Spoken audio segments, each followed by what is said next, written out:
Hello, planet Earth. Welcome to my YouTube channel. We're at IDK, my BFF Jill730. I'm Preston L. Young, wishing you warm salutations and congratulations. As always, you made your way to the Buffington Post.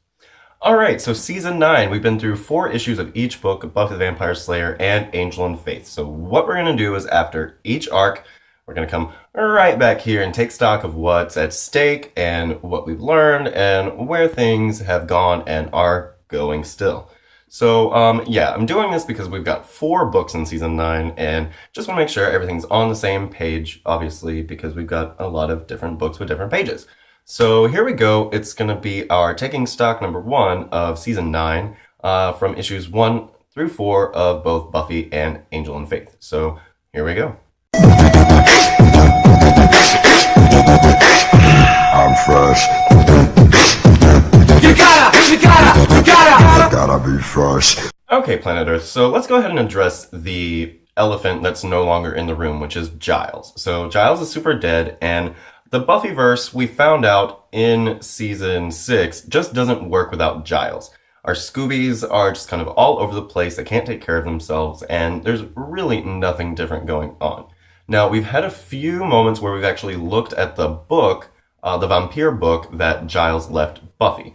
We saw Ko looking at it, and we saw Anahid and Tumble had pulled it out, but Buffy herself has not been able to, she's been able to, but she's not taking the time to actually look into this book. When she was running from the police, Willow, I think, or maybe Xander had suggested that they look in the vampire book to figure out, what would have been making the zompires, but the fact of the matter is the cops were looking for Buffy and she couldn't go home and look into it. So the vampire book that Giles left for Buffy is something that we've yet to explore, but believe me, we will be exploring it a lot more, particularly in Season 10.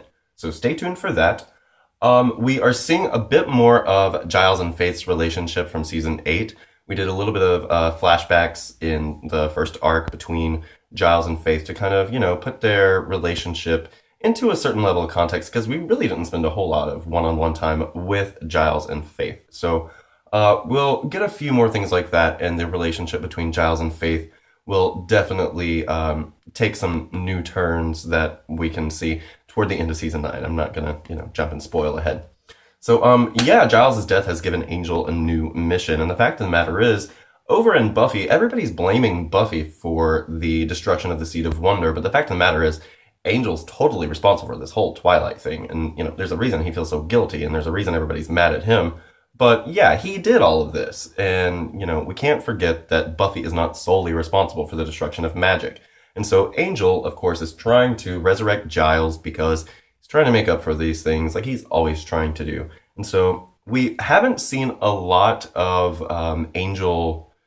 Personally, we haven't really been in Angel's head much at all, really. The first arc is really just establishing Faith because, as I've said a few times now, she's never really been one of our protagonists. And so we see Faith kind of carrying on her mission that she had with Giles in Season 8, and just by dealing with Nadira and Daphne and the other Slayers in England. So we will get more character development for Angel going forward with his whole mission, so stay tuned for nipple piercings and things like that. And as far as Faith herself, I feel like it's a little jarring to have Faith be the one kind of level-headed and in control, but as I said, that's just a way for us to look at Faith and kind of see where she's going to fit in with being a main character, and she will definitely get into not being the level-headed one and having the problems that need to be solved rather than Angel. So we've got several new characters going into Season 9. We've got Severin, who, sucks out magic, and he's in the hospital right now, but don't think we've seen the last of him. We've got Ko, who was released from this magical prison as kind of a side effect of Buffy destroying magic. And so the interesting thing here is that you've got Buffy, and she is kind of in debt now. She's having to pay back her student loans, and she's got someone who's indebted to her. So hopefully that'll come in handy for Buffy soon. We've got Nadira, who's probably the most intriguing new character that we'll get out of Angel and Faith. She's definitely the most intriguing character, aside from Sophronia and Lavinia, to come out of Angel and Faith from Seasons 9 and 10. So maybe in Season 11 they will give us some new meatier characters. We got Chung and Dowling. The police are definitely going to get more involved with the hunting down of zompires. And keep in mind that the public at large knows about vampires and demons and magic, only magic's not so much an issue anymore, and vampires have been all glamorized, and we've got this new zombie situation, and so the public having to distinguish between zombie and vampire, that's something to look forward to as well. We've got Tumble and Anahid. We have definitely not seen the last of these two characters. Having Buffy kind of having to hide her secret identity again, even though now her cover's blown, it's going to be really interesting moving forward and seeing how her house dynamics adjust with her roommates knowing that she's a Slayer. She might just get the boot, so stay tuned for that. We've got Alasdair. Alasdair is kind of our proxy Giles for the moment. He's the old guy with the glasses that we can go to and say, hey, what's the what? There's definitely more of Alasdair to come. He's going to be a big help for us throughout the season. Pearl and Nash. Pearl and Nash really have not done much, but they definitely make an impression. They're really just eerily beautiful and super powerful, and we haven't really seen the limits of their power or their craziness. And with them working with Whistler to try and basically finish what Whistler started back in season 8 by trying to get the gears of Twilight really turning, it's definitely going to be a crazy, crazy season over on Angel and Faith with those nasty twins. So Slayers, what are these Slayers? We've really only got 2, although I will say we have other Slayers that may not have revealed themselves. So yes, we've definitely seen at least one Slayer who has not revealed themselves to be a Slayer, so we'll be dealing with that. But so far we have Nadira and Simone. And both of these characters are basically fighting for what they lost in season 8. You've got Nadira, who is going after Angel and just pretty much everybody because she couldn't get her hands on Angel and Pearl and Nash, and so she's really just lashing out because she's got this crazy survivor's guilt and super rage and all that crazy. And so now that she's got Pearl and Nash to really point her energies at, the character is going to grab a sword and start to really get going as we move forward. So yeah, she's basically fighting for this thing that she lost, these girls in her squad. And you've got Simone, who is also fighting for what she lost in season 8. Buffy took away magic, and it basically took Simone from being the top dog. And so she's definitely pissed off about this, and we have not seen the last of Simone, so stay tuned for Crazy Bitch. So no magic. What are the consequences of having no magic? Well, obviously we've got spells, and we've got Ko, who has been freed by the destruction of magic, but at the same time, we've got demons who are totally trapped on our plane of existence and just don't belong here. They aren't necessarily malevolent either. So this is kind of a problem, and it's not one that's going to be easily remedied anytime soon. We've got the zompires, clearly. That's really going to be the biggest problem throughout season 9 until the very end, when another problem just kind of sneaks up on us. Keep in mind that the magic of the Buffyverse has rules, such as vampires have to be invited in, and without magic in the world, that's gonna be a blurry line in the future. So the zompires, we haven't really seen them procreating, but at the same time, we have seen them en masse. So we have to assume that they do procreate, and we will delve into what exactly that means for humans at large going forward. The Mora blood, I love that it didn't work. I love that it had some serious side effects, and that bringing Giles back is not going to be super easy.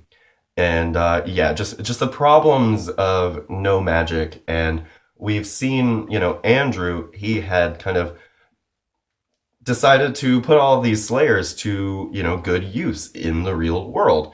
And Buffy has not really figured out how to put herself into the real world and put her Slayerness to good use at the same time. We will deal with some other characters pretty soon who are doing something very akin to what Andrew's doing. So let's talk about the humans. We've got Willow, who is totally human now, and we really haven't seen a whole lot of Willow. The moments where we have, she's mostly just been kind of sour toward Buffy, or wagging her finger. But it's not without merit. Willow has been very frustrated with Buffy, just kind of doing la-da-da, I destroyed magic and everything's fine, but it's really not. And Willow has been calling her out on that. Xander and Dawn, not really seeing a whole lot of them so far. But at the same time, that's kind of the point. They aren't part of the Scooby-tasticness as much as they, used to be, because there's just less of a threat out there. The cops, as I said, the cops are definitely going to be going against the zompires, etc. And you've got Severin, who is a human who wouldn't have this whole siphon situation happening to him if the destruction of the seed had not occurred. He basically just kind of happened to suck up what was left of the magic in the universe. And so, again, we've got Andrew, and we saw Andrew at the beginning, and we haven't really caught up with him since, but we'll see more of Andrew coming up very soon, so stay tuned for that as well. Buffy Season 9 so far has kind of been exploring this idea of what happens to a dream deferred, because Buffy basically built this whole thing, this whole Slayer army at the end of Season 7 and throughout Season 8, and this idea of community and togetherness and sisterhood is just not there anymore. She is alone. She is back to being Buffy the Vampire Slayer, and she's going to have to build for herself a new dream and figure out where exactly she fits into the world all over again. And that's nothing new for Buffy, but she doesn't have an army behind her to kind of fall back on. And as for Angel and Faith, the magic is not necessarily the status quo of the Buffyverse. It is, again, Giles. And we know that, as I said, the Buffyverse just doesn't work without Giles. And so they are trying to really reestablish a status quo and put things back to as much normalcy as they possibly can in this new world. So comment below, let me know what you think of Season 9 so far. Tell me what I missed, what you think we should talk about. Let me know if there's stuff from Season 8 that you wanted to talk more about as well. Always open to more questions, comments, and everything. Just let me know. Let's talk. I'm about to review, where did I put it? Buffy the Vampire Slayer Season 10, number 19. It was so good, so I'm about to review this as soon as I get this video up and running. So I hope you're having a great 2015 so far, everybody. I'm Preston L. Young. You can come right back here to the Buffington Post anytime. I've got Buffy the Vampire Slayer review coming up today. I've got Angel and Faith review in, 2 weeks or so. I've got more Angel and Faith and Buffy reviews. I've got Season 8 coverage. You can check out the first 8 issues of Season 9. So check it out. Buffyverse discussions on the other Slayers, and more. Have a great day, and we'll see you next time. Bye. I'm fresh. You gotta I gotta be fresh.